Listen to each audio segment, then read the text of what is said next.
হচ্ছে তো যেহেতু আমাদের এখানে বৃষ্টি হয়েছে তাই জন্য ঠান্ডা ঠান্ডা ভাব হচ্ছে না, লুচি আর ঘুগনি হচ্ছে। এই দেখো মা বেলছে।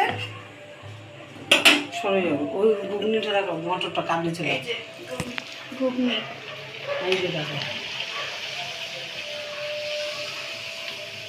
চ্যানেলটাকে প্লিজ সাবস্ক্রাইব করে দাও, তোমাদের জন্য আরো আরো নতুন নতুন ভিডিও বানাবো।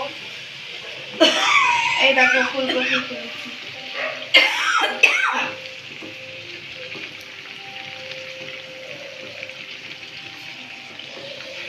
কার কার লুচি খেতে ভালো লাগে কমেন্টে জানিয়ে দাও। আমাদের তো ভালোই লাগে। দিদাকে দেখি এটা হচ্ছে, দেখি দিদাকে বল, আমার দিদা এসছে লুচি খাবে, খাবে যখন তখন দিদাকে তুলে দেখি, যেরকম পপি তুলতো না।